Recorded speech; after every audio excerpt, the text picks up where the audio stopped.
प्रधानमंत्री नरेंद्र मोदी ने कहा कि पूरा देश इस समय एक अदृश्य दुश्मन के खिलाफ युद्ध लड़ रहा है। कोरोना वायरस तो अदृश्य है, लेकिन जिस लापरवाही के चक्कर में जाने जा रही हैं, जो संकट हमारे चारों ओर है, वो अदृश्य नहीं है। नमस्कार, मैं हूं श्वेता सिंह और आप देख रहे हैं दस्तक, और इसीलिए हम ऐसी ही लापरवाही के खिलाफ दस्तक देते हैं।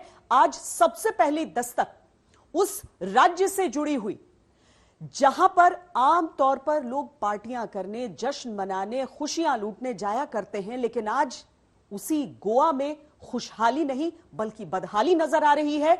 आपको दिखाते हैं कि किस तरीके से वहां के सबसे बड़े सरकारी अस्पताल में 75 मरीजों की जान चली गई, और सिर्फ एक अदृश्य दुश्मन की वजह से नहीं, बल्कि वहां पर जो लापरवाहियां थी, अव्यवस्था थी, उसकी वजह से।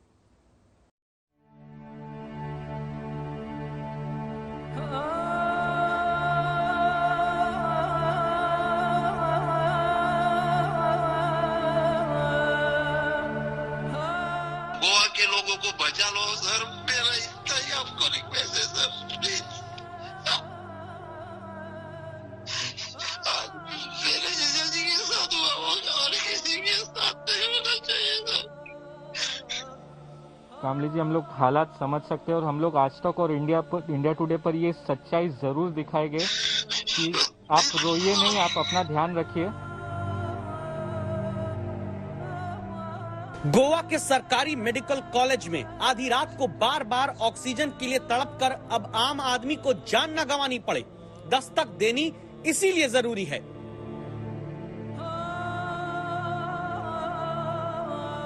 हो सरकार सगळ्याक सांगता की सगळे सारखे सुरक्षीत चल्ला म्हणून, तुम्ही पळयात कशी परिस्थिती आयज ह्या वार्डान चल्ल्या ती। जमीन पर जिंदगी के लिए जूझते मरीज, बिस्तर के बीच बची जगह में लेटकर अपनी सांसों के लिए लड़ता आम आदमी, और अस्पताल के वार्ड के गलियारे में छुट्टा जानवरों की तरह छोड़ दिए गए लोग। ये कहानी देश के उस राज्य की जहां अभी हर 2 में से 1 आदमी कोरोना संक्रमित पाया जा रहा है, जहां देश दुनिया के 1 करोड़ से ज्यादा लोग हर वर्ष अपनी खुशियों का उत्सव मनाने आते हैं। उस गोवा में ये मौत का मातम पसरने लगा, क्योंकि गोवा के सरकारी मेडिकल कॉलेज में पता नहीं होता कि जिंदगी पाने के लिए भर्ती मरीजों के फेफड़ों में पहुंचती ऑक्सीजन आधी रात में कब खत्म हो जाएगी। 11 मई को 26 लोगों की जान ऑक्सीजन की किल्लत ले लेती है। दावा होता है कि 12 मई को 21 लोग दोबारा इसी अस्पताल में ऑक्सीजन के लिए आधी रात में जूझते हुए दम तोड़ देते हैं। 13 मई को फिर से दावा होता है कि 15 लोगों के प्राण ऑक्सीजन की कमी से चले गए, और 14 मई को एक बार फिर 13 लोगों ने प्राण गंवा दिए। 4 दिन में 75 लोगों की मौत की वजह देश के एक समृद्ध संपन्न राज्य में ऑक्सीजन की कमी मानी जाती है। ये देखिए, जो 3rd और 4th फ्लोर है, उस जगह पर इस ऑक्सीजन को सप्लाई किया जाता है, लेकिन यहाँ पे इतने खराब हालात है, लॉजिस्टिकल इश्यूज इतने ज्यादा है कि जो ऑक्सीजन है वो बराबर से कोविड पेशेंट्स के वार्ड तक नहीं जाता, तो ऑक्सीजन अचानक से ड्रॉप हो जाता है और बिना ऑक्सीजन के कई सारे पेशेंट्स अपनी जान गंवा बैठे हैं। 3-4 दिन पहले 26 लोग मरे थे, उसके बाद 20 लोग मरे, कल 15 पेशेंट्स ने अपनी जान गंवाई, और आज मैं आपको बता दूं 13 पेशेंट्स ने अपनी जान गंवाई है। आम आदमी की जिंदगी की कीमत सरकारी व्यवस्था की निगाहों में कितनी कम है, इस बात की गवाही यह है कि गोवा के मुख्यमंत्री प्रमोद सावंत 12 मई को अस्पताल का दौरा करते हैं। मुख्यमंत्री के सामने अस्पताल के भीतर मरीजों के परिजन गिड़गिड़ाकर ऑक्सीजन की किल्लत की कहानी सुनाते हैं, लेकिन सीएम के दौरे के 48 घंटे में 28 और मरीजों की जान चली जाती है। गुरुवार को ही हाईकोर्ट ने कहा था अब आज रात मरीजों की जान न जाने पाए, और देखिए शुक्रवार को 13 मरीजों ने दावा है ऑक्सीजन की कमी से दम तोड़ दिया। हर दिन आदमी मर रहा है, 20-25 लोग मर रहे हैं। वो जीएमसी में, गवर्नमेंट मेडिकल कॉलेज में, गवर्नमेंट क्या कर रही है समझ में नहीं। कुछ ना कुछ स्ट्रॉन्ग डिसीजन लेना पड़ेगा अगर गोवा बचेगा, नहीं तो हम सब मर जाएंगे। ना ऑक्सीजन है, ना कुछ भी है, वेंटिलेटर कुछ भी नहीं उनके पास। कितना दिन हुआ? एक कम से कम 10 दिन होने आया अभी। अब इसे हैरानी कहें या शर्मनाक, फैसला आप खुद करिएगा। क्योंकि स्वास्थ्य मंत्री विश्वजीत राणे गोवा के कहते हैं कि ऑक्सीजन की कमी से मौत हुई। गोवा के प्रधान सचिव बोलते हैं ऑक्सीजन की सप्लाई कम हो रही है। गोवा मेडिकल कॉलेज के डीन कह चुके हैं कि अस्पताल को रोज 3,456 सिलेंडर चाहिए, लेकिन आधे ही मिल पाते हैं। इन सब के बावजूद गोवा के मुख्यमंत्री प्रमोद सावंत का अलग राग है कि ऑक्सीजन सप्लाई की तो कमी ही नहीं है। 26 लोग मर गए क्या सर? ऑक्सीजन के लिए 26 लोग how is the response of curfew? Sir क्या 26 लोग मर गए क्या? हेमंत कांबले की जीजाजी गोवा के इसी अस्पताल में भर्ती थे, जहां से खुद वीडियो बनाकर यह हालत देश को दिखाने की कोशिश हेमंत कांबले ने की, और वो आज तक संवाददाता सौरभ को बताते हैं। अगर ऑक्सीजन का प्रॉब्लम नहीं है तो साइड में जितने भी बेड थे, जिसका पाइपलाइन से ऑक्सीजन आ रहा था, वो सब लोग बोला तो मच्छी जैसे ये फड़फड़ रहे थे। मेरे सामने मेरे जीजाजी का अंत हो गया सर, लेकिन मैं कुछ नहीं कर सका। मैं बाहर से ऑक्सीजन लेके आया था सर। मैं बाहर से किसके पास से भीख मांग के ऑक्सीजन का सिलेंडर लाया, लेकिन बहुत टाइम हुआ था सर। अब गोवा में कई विपक्षी दल गोवा के मुख्यमंत्री के खिलाफ आपराधिक केस दर्ज कराने जा रहे हैं। गोवा सरकार ने 3 सदस्यों की जांच कमेटी बना दी है, लेकिन इस बात की गारंटी अब तक भी नहीं है कि गोवा में आधी रात ऑक्सीजन की किल्लत फिर किसी नागरिक की, मरीज की मौत की वजह तो नहीं बनेगी। सौरभ वक्तानिया, पणजी, आज तक। स्वास्थ्य कभी न हमारी सरकारों की वरीयता में रहा है, और न ही आम आदमी जब वोट डालने जाता है तो स्वास्थ्य सोच कर देकर आता है। शायद एक तरह से ढल चुके हैं हम इस तरीके से, लेकिन आज के इस संकट काल में जब ये मुश्किल हमारे सामने खड़ी है तो वाकई ये सवाल उठता है कि स्वास्थ्य क्या इतना ही कम जरूरी था? बड़े बड़े जो पश्चिमी देश हैं वहां पर उनके नागरिकों पर किस तरीके से स्वास्थ्य के लिए खर्च किया जाता है, और हिंदुस्तान में जब आती है तो मात्र 5,000 रुपए की बात आती है, और एक व्यक्ति उससे 3 गुना खुद के स्वास्थ्य पर खर्च करने को मजबूर होता है। अगर गांव देहात के ये हालात आज नजर आ रहे हैं कि वहां पर स्वास्थ्य की कोई व्यवस्था नहीं है, तो समस्या वाकई बहुत विकट है। देश का प्रधान सेवक होने के नाते आपकी हर भावना का मैं सहभागी हूं।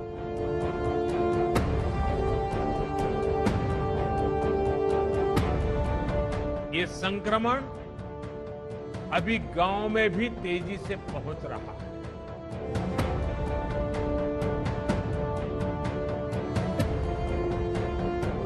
गांव में रहने वाली सभी भाई बहनों को कोरोना से फिर सतर्क करना चाहता हूं।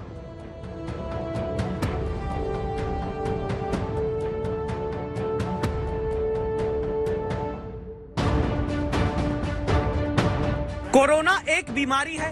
बीमारी देने वाला वायरस अदृश्य है, लेकिन उस बीमारी से बचाने वाली स्वास्थ्य सुविधाओं में पसरी हुई सरकारी लाचारी तो दिखती है। इसी लाचारी पर 3 राज्यों से दस्तक देने पहुंचे आज तक संवाददाता। एनडीए शासित बिहार के दरभंगा से रोहित कुमार सिंह, कांग्रेस शासित राजस्थान से संवाददाता शरद कुमार और केंद्र शासित जम्मू कश्मीर में संवाददाता सुनील जी भट्ट बताएंगे गांवों और कस्बों के भारतीय नागरिक कैसे दिखने वाली सरकारी कुनीति रूपी दुश्मन के हाथों हारने के लिए मजबूर किए जाते हैं।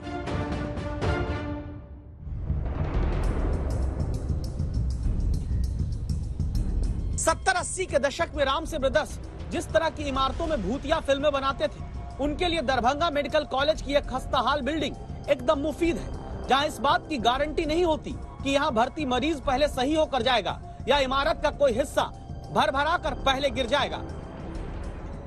मिथिलांचल और कोसी के मरीजों के लिए वरदान और लाइफलाइन कहे जाने वाला डीएमसीएच इस वक्त खुद लाइफ सपोर्ट पर चल रहा है। हम इस वक्त डीएमसीएच में मौजूद हैं, दरभंगा में आप देख सकते हैं, और यहाँ पर कोरोना के मरीजों का इलाज भी चल रहा है इस बड़े अस्पताल में। लेकिन इस अस्पताल की हालत कैसी है, ये तस्वीरों के जरिए हम आपको दिखा रहे हैं।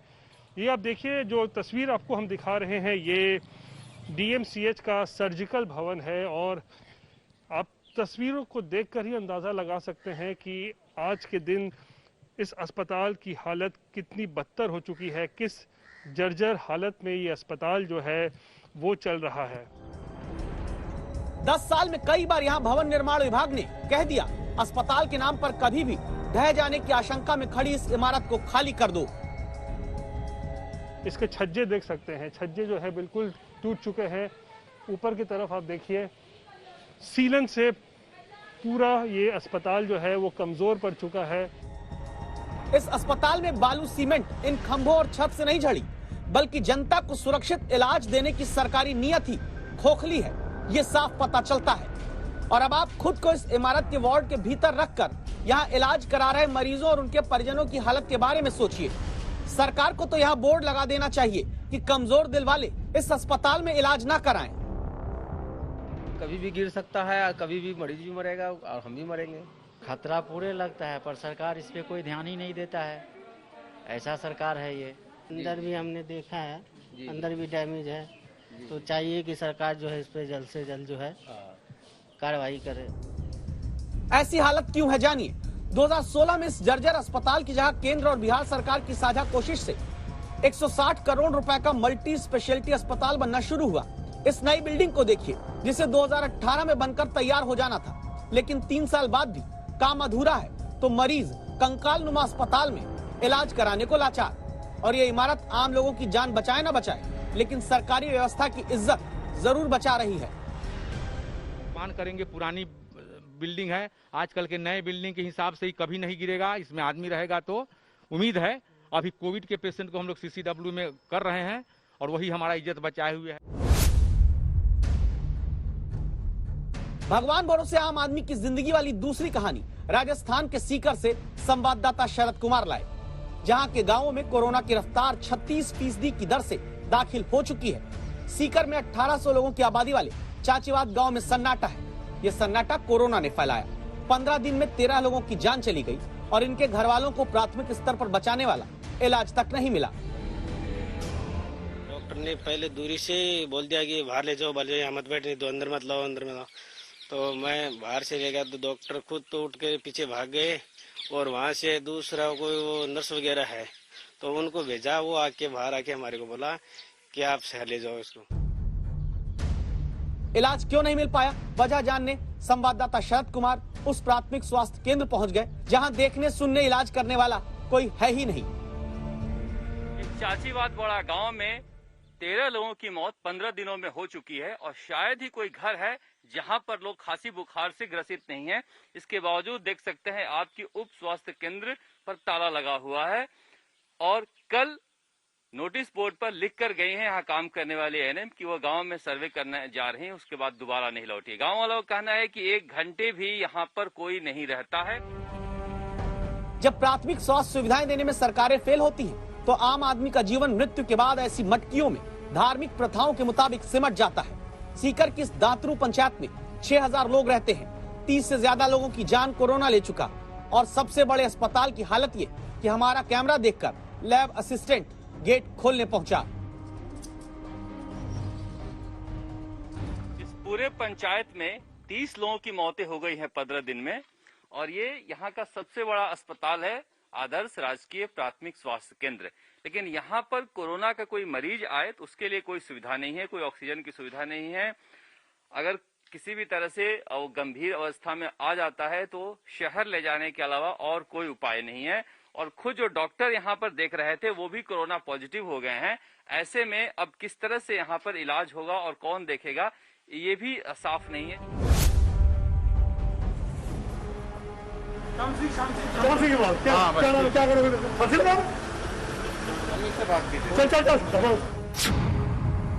तीसरी रिपोर्ट केंद्र शासित प्रदेश जम्मू कश्मीर से है। ये झगड़ा उस इमारत के पास हो रहा जहां अस्पताल होना था, डॉक्टर होने चाहिए थे। झगड़ा अस्पताल की इमारत बनाने वाले ठेकेदार और स्थानीय लोगों के बीच चल रहा है।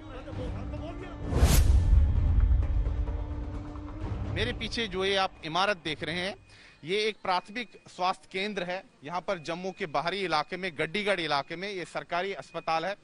और आप देखिए जो इतनी बड़ी इमारत बनी हुई है लेकिन यहाँ पर अस्पताल जो है वो नहीं है, यानी कि अंदर जो है बेड नहीं है, डॉक्टर नहीं है और कोई भी जो है स्वास्थ्यकर्मी नहीं है। दरअसल इस इमारत को बने हुए जो है, यहाँ पर स्थानीय लोगों का कहना है कि 4 से 5 साल बीत चुके हैं और अभी भी ये जो अस्पताल है ये फंक्शनल नहीं है। जम्मू के गढ़ीखड़ में यह अस्पताल 2012 में बनना शुरू हुआ। 9 साल बीत गए, एक मरीज का इलाज आज तक यहां नहीं हो पाया। एक अस्पताल में जो उपकरण होने चाहिए, बेड होने चाहिए, वो यहाँ पर नहीं है। आखिर ऐसा क्यों है? इतने वर्ष बीत चुके हैं इस इमारत को बने हुए, फिर भी यहाँ पर अस्पताल जो है अभी तक फंक्शनल क्यों नहीं है? दरअसल स्वास्थ्य विभाग का कहना है कि उनके पास अभी ये इस इमारत का हैंडओवर जो है नहीं मिला है। क्यों ये छुपाया जा रहा है? क्यों लोगों को यहाँ पे अंधेरे में रखा जा रहा है? मुझे नहीं लगता कि ये हमारे साथ अच्छा हो रहा है। यहाँ के लोगों को अब तो हमें डरने की जरूरत है कि यहाँ के जो लोग हैं कहाँ पे जाएंगे, जब बीमार होंगे कहाँ पे जाएंगे, किससे उम्मीद करेंगे? तो फिर क्यों ना दे जनता दस्तक ऐसे अस्पतालों पर जिनकी एक्सपायरी डेट कब की बीत चुकी है, लेकिन जनता की जान उन्हीं के भरोसे है। वायरस नहीं दिखता, लेकिन सरकारी अस्पतालों की लाचारगी का संक्रमण तो नजर आता है ना। दरभंगा से रोहित कुमार सिंह और सीकर से शरद कुमार के साथ सुनील जी भट्ट, जम्मू आज तक। जो ग्रामीण आंकड़े हैं उन पर ध्यान देना बहुत जरूरी है, क्योंकि 10 अगर कोरोना के मामले आ रहे हैं तो उसमें से 3 ग्रामीण इलाकों से आना शुरू हो गए हैं, यानी वहां पर कोरोना का संक्रमण किस तेजी से फैल रहा है हम सब देख रहे हैं। ऐसे में हम आपको जरा गुजरात लिए चलते हैं, जहां पर एक मंत्री जी जब पहुंचते हैं, उद्घाटन होता है, तब तो अस्पताल में सारी सुविधाएं नजर आती हैं, लेकिन उनके जाते ही सब कुछ कैसे अचानक नदारद हो जाता है, जरा देखिए इस रिपोर्ट में।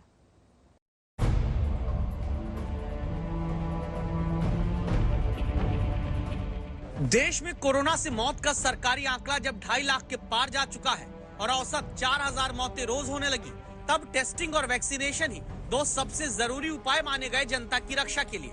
यानी ज्यादा से ज्यादा लोगों की जांच हो और अधिक से अधिक लोगों को टीका लगे। लेकिन देश के कई राज्यों में जहां वैक्सीन की कमी के कारण सेंटर खाली हो गए और सवाल उठा कि क्या इसी तरह महामारी से लड़ने की तैयारी 1 साल में की गई।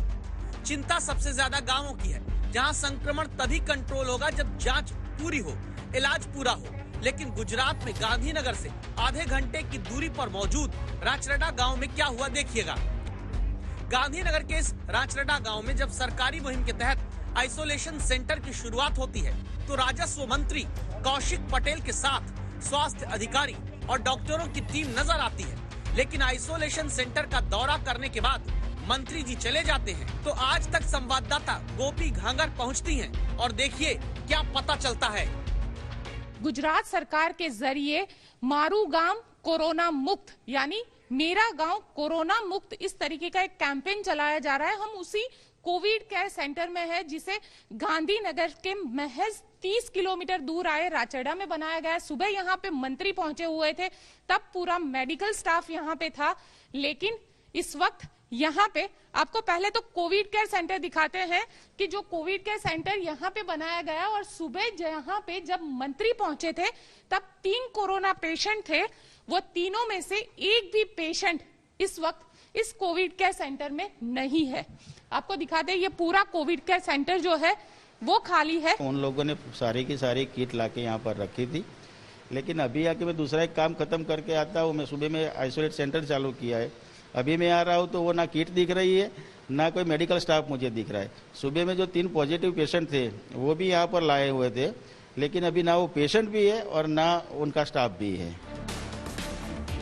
तो क्या सरकारें, मंत्री और अधिकारी जनता की जान बचाने के नाम पर खाना पूर्ति का वो खेल खेल रहे हैं, जहां कीमत आम आदमी को चुकानी पड़ रही है? ऐसा आइसोलेशन सेंटर किस काम का, जहां मंत्री जी के रहते डॉक्टर भी पहुंचे, दवाई और मरीज भी, लेकिन मंत्री जी के जाते ही मेडिकल सुविधाएं नील बटे सन्नाटा हो जाएं।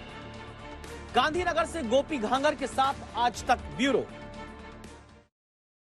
संकट के इस समय में 2 तरह के विचार हैं। एक वो नेता जो सोशल मीडिया पर मदद मांगने पर ऐसी दवाएं और बेड्स मुहैया कराते रहे जो बाकी लोग जो कतारों में खड़े थे वो अपने लिए खुद हासिल नहीं कर पा रहे थे।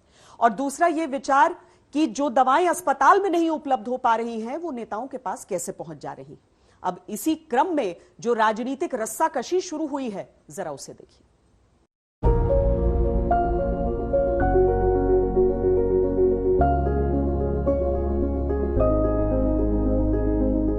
किसी किसी मरीज को जरूरत हुई तो ऑक्सीजन का सिलेंडर पहुंचाया, किसी को जरूरत हुई तो प्लाज्मा की मदद दी, किसी ने कहा SOS इमरजेंसी है तो इंजेक्शन से लेकर दवाएं और अस्पताल में बेड तक दिलाया। सोशल मीडिया में सबसे ज्यादा ऐसे मरीजों की मदद करके सुर्खियों में आए यूथ कांग्रेस प्रमुख श्रीनिवास से जब दिल्ली में क्राइम ब्रांच के अधिकारी ये पूछने पहुंचे कि आखिर ये दवाएं और बाकी मेडिकल उपकरण कहां से लाते हैं, तो सोशल मीडिया से लेकर सियासत तक सवाल उठने लगा, क्या मदद करना अभी गुनाह है? देश के हर व्यक्ति को निर्णय करना पड़ेगा कि क्या मुसीबत में ऑक्सीजन पहुंचाना अपराध है, क्या रेमडेसिवियर का इंजेक्शन लेने में मरते हुए व्यक्ति की मदद करना अपराध है।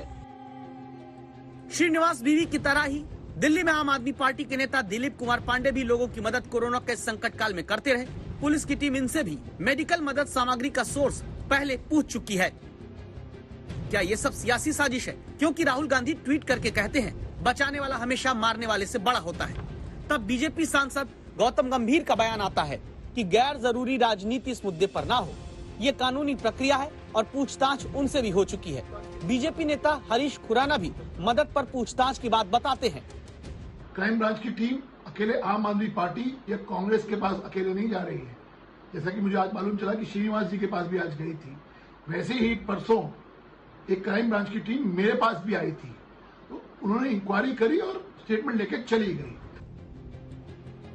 दिल्ली पुलिस की दलील है कि यह कार्रवाई हाईकोर्ट के निर्देश पर हो रही है, जहां दीपक सिंह नाम के शख्स ने दवाओं के अवैध वितरण पर नेताओं की जांच कराने की याचिका दाखिल की थी। ठीक बात है, हालांकि दस्तक देता एक सवाल यह भी है कि जांच इस बात की भी क्यों नहीं होती कि आखिर ऐसे हालात के लिए कौन जिम्मेदार, जहां जनता को एक ऑक्सीजन सिलेंडर, एक दवा के पत्ते, अस्पताल के एक बेड और इंजेक्शन की 4-5 शीशी की मदद पाने के लिए भटकना पड़ता हो। आनंद पटेल, दिल्ली आज तक।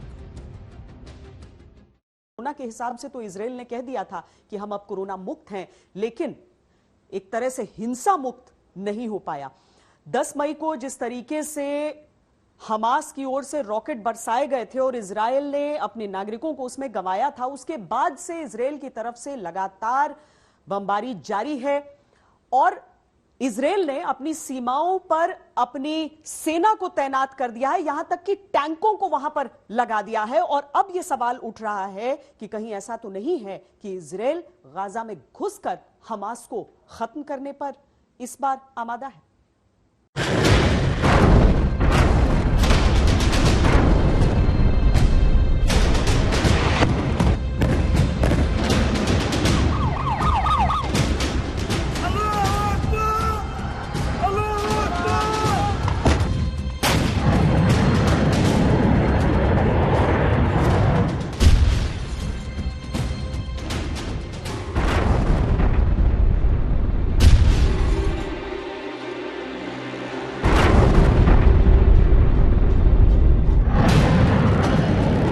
इजराइल हमास के आतंकवादियों को चुन चुन कर मिटा रहा है।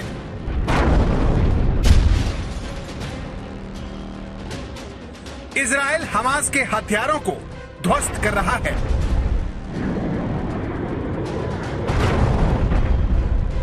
इजराइल हमास के रॉकेटों को आसमान में ही बर्बाद कर रहा है। अब तक इजराइल की वायुसेना गाजा पर आग बरसा रही थी। हमास से जुड़ी इमारतों को इजराइल की वायुसेना मिट्टी में मिलाने में लगी है, लेकिन वायुसेना के बाद अब इजराइल ने अपनी थल सेना को भी सीमा पर तैनात कर दिया है। बॉर्डर पर इजराइल वो बम इकट्ठा कर रहा है जो आने वाले दिनों में वो हमास पर इस्तेमाल करने वाला है। सवाल यह है, क्या इजराइल अब गाजा में ग्राउंड ऑपरेशन शुरू करने वाला है? क्या अब इजराइल की थल सेना गाजा के भीतर जाने वाली है? और सबसे बड़ा सवाल, क्या इजराइल और फिलिस्तीन में सीधी जंग छिड़ने वाली है?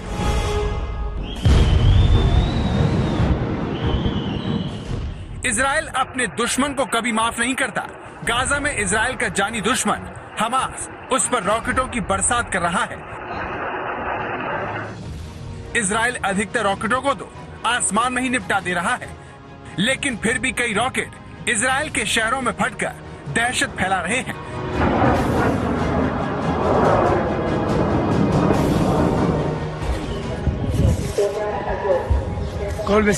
इजराइल में क्या हो रहा है उसे आप इस वीडियो से समझिए, जिसमें एक भाई अपनी बहन को किसी तरह पकड़कर जमीन पर लेटा हुआ है और भरोसा दिला रहा है कि उसे वो कुछ नहीं होने देगा।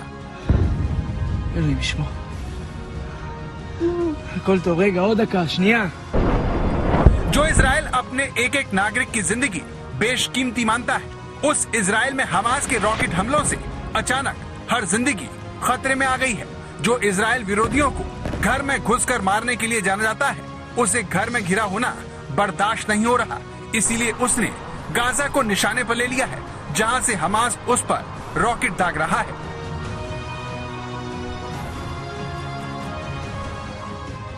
गाजा में आज आपको हर तरफ तबाही के निशान दिखेंगे। हमास से जुड़ी इमारतों को इजराइल अपनी वायुसेना की मदद से मिट्टी में मिला रहा है।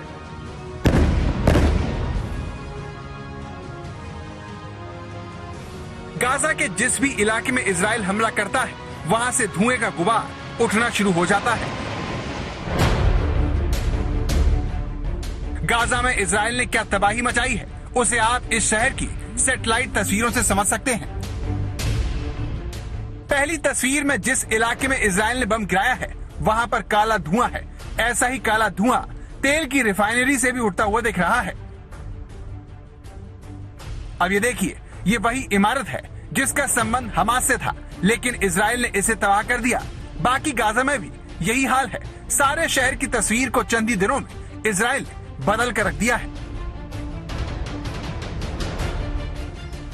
गाजा शहर खंडर बन गया है। जिन घरों और इमारतों में लोग कभी रहा करते थे, उसे इजराइल ने मिट्टी में मिला दिया है। ऐसा ही एक वीडियो देखिए, जिसमें एक इमारत से धुआं निकल रहा है। तभी इजराइल की वायुसेना बमों की बरसात कर देती है और पूरे इलाके में काला धुआं छा जाता है। चंद ही दिनों में गाजा के हजारों लोग बेघर हो गए। सड़कों पर सिर्फ मातम और मायूसी है। गाजा में लोग अपने बच्चों को लेकर भाग रहे हैं। हर किसी को सुरक्षित ठिकाने की तलाश है, जहां पर वो इजराइल के हमले से बच सके।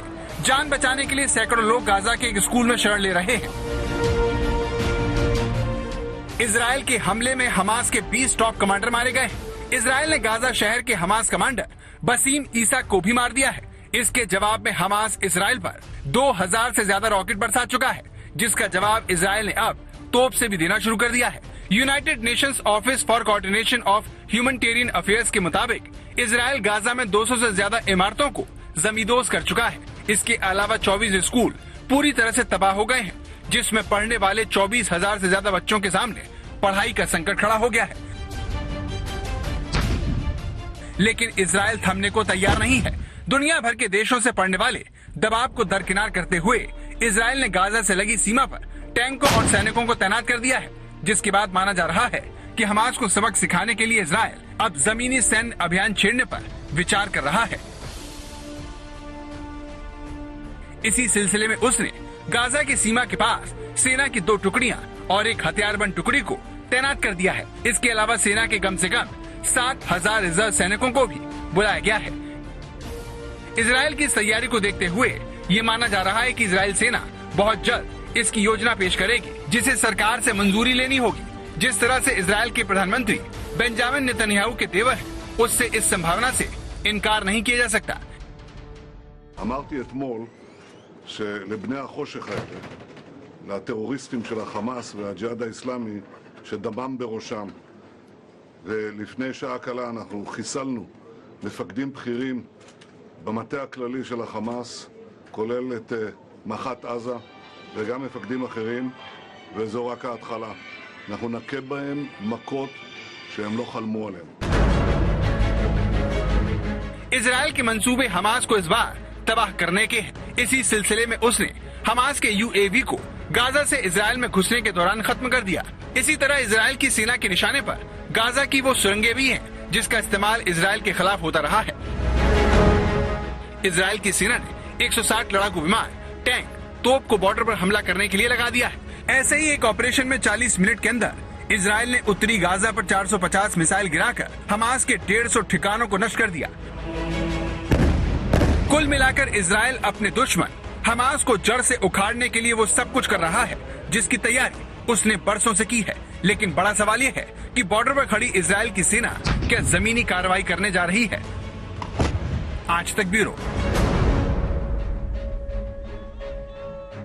ये जो पूरा संघर्ष चल रहा है उस पर OIC यानी ऑर्गेनाइजेशन ऑफ इस्लामिक कंट्रीज, जो कि इस्लामिक देशों का एक संयुक्त संगठन है, उसमें भी चर्चा होने वाली है रविवार को। इन बातों पर चर्चा होने वाली है कि जो अल अक्सा मस्जिद है उसमें जिस तरह से हिंसा हुई या फिर जो इजराइल की आक्रामकता है उसे किस तरीके से देखा जाए। इसमें एक ऐसी आशंका बन रही है कि कहीं जो OIC है वो बहुत सख्त रुख न ले ले, और अगर ऐसा हुआ तो उसके बाद ये संघर्ष किस दिशा में जाएगा।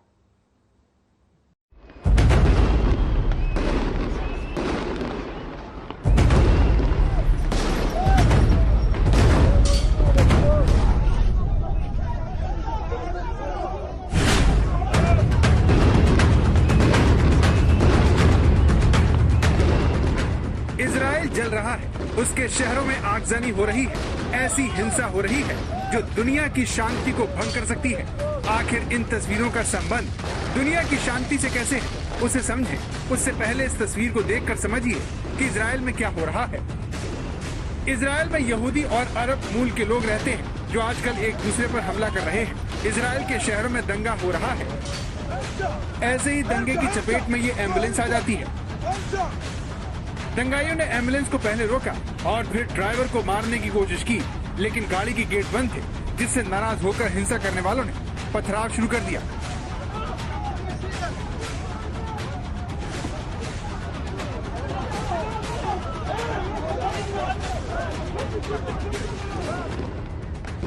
इसी तरह की हिंसा इजराइल के एक और शहर में हुई। ये देखिए कैसे चारों तरफ आग लगी हुई है। इस आगजनी में पुलिस और प्रदर्शनकारी एक दूसरे पर हमला कर रहे हैं। प्रदर्शनकारी आग के गोले पुलिस की तरफ फेंक रहे हैं। जवाब में पुलिस वाले आंसू गैस के गोले छोड़ते हैं। ये सारी हिंसा उस वक्त हो रही है जब शहर की सड़कों पर ट्रैफिक है जो प्रदर्शनकारियों और पुलिस के बीच फंस जाते हैं। डर के मारे लोग अपनी गाड़ियों के हॉर्न बजाने लगते हैं।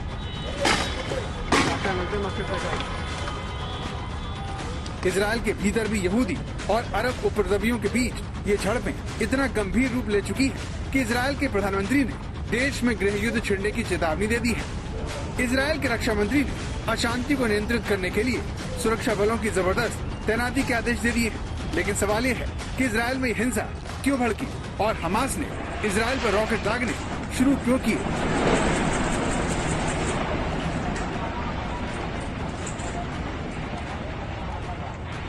इस सवाल का जवाब पूर्वी यरूशलेम के शेख जर्राह में छिपा है, जहां से निकली चिंगारी में आज इजराइल से लेकर गाजा तक जल रहे हैं। पूर्वी यरूशलेम के शेख जर्राह में यहूदी और अरब मूल के लोग रहते हैं। यहाँ रहने वाले अरब लोगों के घर और जायदाद पर यहूदी लोगों ने अदालत में दावा कर रखा है। अरब मूल के लोगों को लगता है कि ये उनके पुश्तैनी घर छीनने और उन्हें पूर्वी यरूशलेम से बेदखल करने की एक साजिश है। इसे लेकर शेख जर्राह इलाके में पिछले काफी वक्त से साथ साथ रहने वाले अरब और यहूदी पड़ोसियों के बीच खासा विवाद छिड़ा हुआ है। ऐसी ही तू मैमे का एक वीडियो खूब वायरल हुआ जिसमें दोनों पक्षों में कहासुनी हो रही है। Jacob, you know this is not your house. Yes, but if I go, you don't go back. So what's the problem? Why are you yelling at me? I didn't do this. I didn't do this. But it's easy to yell at me, but I didn't do this. You are stealing my house. And if I don't steal it, someone else is going to steal it. इस सारे विवाद की जड़ Israel की सरकार का एक फैसला है, जिसने 1948 की जंग में पूर्वी यरूशलेम में अपने घर खोने वाले यहूदियों को अपनी जायदाद पर दावा करने का हक दे दिया है। हालांकि अरब मूल के लोगों को यह अधिकार नहीं दिया गया है, जिससे ये लोग खफा हैं और इन्होंने इसका विरोध करना शुरू कर दिया है। शनिवार को इसी मुद्दे पर पुलिस और प्रदर्शनकारियों में झड़प हुई, जो मुस्लिमों की पवित्र अल अक्सा मस्जिद तक पहुंच गई। इस पूरी झड़प में 300 अरब मूल के लोग और 9 इजरायली पुलिस अफसर घायल हो गए।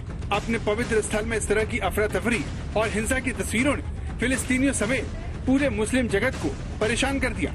लेकिन इजराइल के प्रधानमंत्री ने पुलिस के एक्शन को सही ठहराकर ये जता दिया कि यरूशलेम पर इजराइल अपना दावा पहले से कहीं ज्यादा मजबूती से रखेगा और उसे अपने हिसाब से बसाएगा।